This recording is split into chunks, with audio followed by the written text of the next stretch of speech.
Haedong where faith meets the ocean. On the southeastern edge of Korea, where land surrenders to sea, stands a temple unlike any other. Haedong Yonggungsa, the temple of the sea dragon.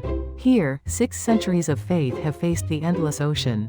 Here, prayer mingles with waves. This is where the divine does not hide in mountains, but stands boldly before the rising sun. Most Korean Buddhist temples nestle deep within mountains, seeking tranquility in isolation. But Haedong Yonggungsa defies tradition. Built on the peninsula's edge, it is one of only 3 oceanside temples in Korea. The waves that shaped these rocks now serve as its eternal hymn. The story begins in 1376. A revered monk named Naong walked these coastal paths. One night, he received a vision. A great dragon rose from the East Sea depths, speaking with a voice like thunder over water. "Build a temple where sea meets sky," the dragon commanded, "where first light touches land. Here, blessings will flow like the tide." Naong awakened with clarity. He chose these cliffs and began construction. For over 600 years, through war and peace, destruction and rebirth, it has stood.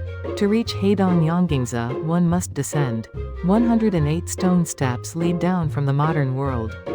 In Buddhist tradition, these represent the 108 worldly desires that bind the human soul. Each step downward invites you to leave behind a burden, to arrive lighter. Watch how visitors pause. Some bow, others close their eyes. Even those who do not know the Buddhist significance feel something shift. The air grows saltier, waves grow louder, the ordinary world recedes. Through the gate, you enter a realm where Buddhism breathes with ocean rhythm, where ancient ritual and natural wonder merge into something magnificently, both sacred and worldly. The architecture tells a story. Traditional Korean design with curved eaves and vibrant colors frames the endless Pacific blue. Crimson pillars, emerald roof tiles, golden Buddha statues gazing toward sunrise. Every structure positioned in conversation with the sea. Here stands the golden Buddha of wealth, hands raised in blessing. Devotees pray for prosperity, for fortune. Buddhism at Haedong Yonggungsa does not deny the physical world. It embraces it. The faithful ask for health, success, safe journeys. And the Buddha, facing dawn, listens. 12 zodiac statues circle a sacred space. Visitors seek their birth animal, touch its stone form, whisper wishes. The rabbit, the dragon, the tiger. Each weathered by salt air and countless hopeful hands. Faith here is tangible, touchable, human. The stone pagoda rises like a prayer made solid. Built in traditional Silla style, it has weathered 6 centuries of storms. Typhoons have battered these shores, yet it endures. Faith finds strength not in resistance, but in flexibility, in bending without breaking. But endurance came with cost. During Japanese occupation, the temple suffered neglect. The Korean War brought devastation. By the 1950s, little remained. Then came 1974. Reconstruction began. Devotees, architects, craftsmen united. Today's Haedong Yonggungsa is both ancient and new, a living bridge between past and future. Now it stands as one of Busan's treasures. Over 2 million visitors arrive yearly. From Seoul and Singapore, from New York and New Delhi. Different languages, different faiths, yet something here speaks to all. The elderly Korean woman who visits every new year for 40 years. The young couple from Tokyo seeking marriage blessings. The solo traveler from Berlin, moved to tears by inexplicable beauty. The temple demands no belief. It offers experience. At dawn on New Year's Day, thousands gather to witness the sun's first light touching Korean soil. In this moment, Haedong Yonggungsa becomes what it has always been. A threshold between darkness and light, between known and mysterious. The waves crash. They have crashed here for millions of years. Long before temples, long before dragons in dreams. Yet in this timeless rhythm, visitors find not permanence, but peace. Not answers, but acceptance. The monks rise before dawn each day. They chant sutras as the world awakens. Their voices blend with the sea, creating a symphony older than any notation. In witnessing it, something shifts in those who watch. The temple bell rings. Each toll resonates across water, calling to something beyond understanding. Visitors spin prayer wheels, sending blessings into the world. Whether one believes matters less than the action itself. The physical engagement with hope.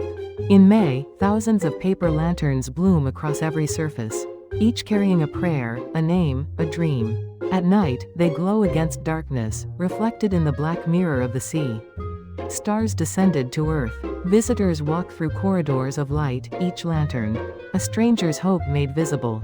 Faith passes through generations, not through doctrine, but through shared experience. Grandmothers bring grandchildren, teach them to bow, to make offerings, to respect what came before. The memory forms. Tradition continues. Culture persists. From the observation deck, the view stretches to infinity.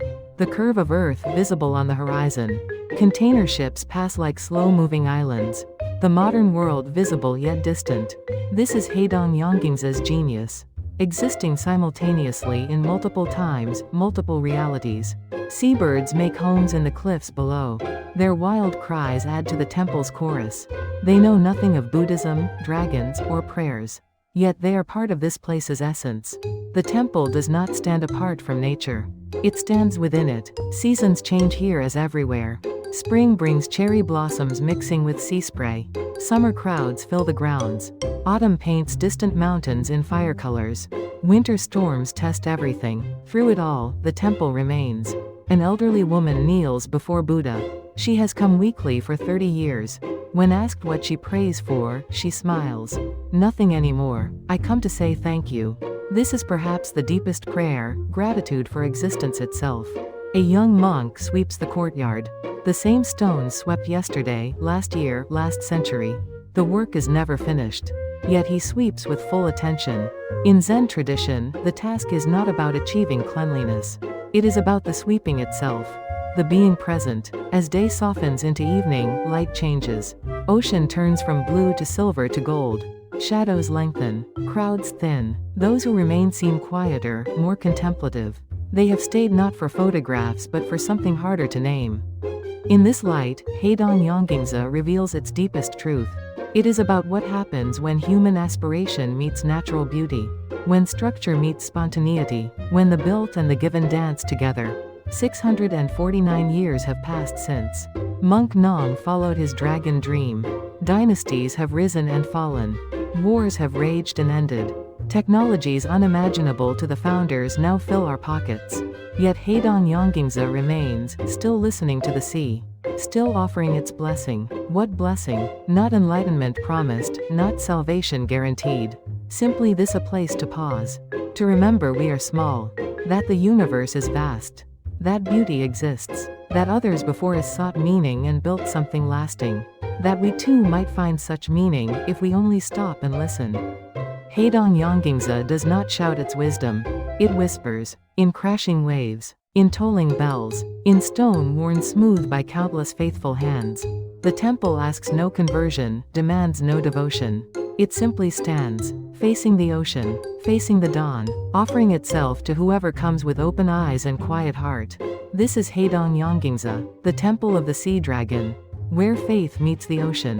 Where 6 centuries breathe in the space between waves. Where you are welcome to descend 108 steps and discover what waits at the bottom. Some journeys lead inward, some lead upward. This one leads down, toward the sea, toward something ancient and ever new. The temple waits, as it has waited, as it will wait. The question is not whether it will endure. The question is whether we will come. Please come to Korea. Thank you.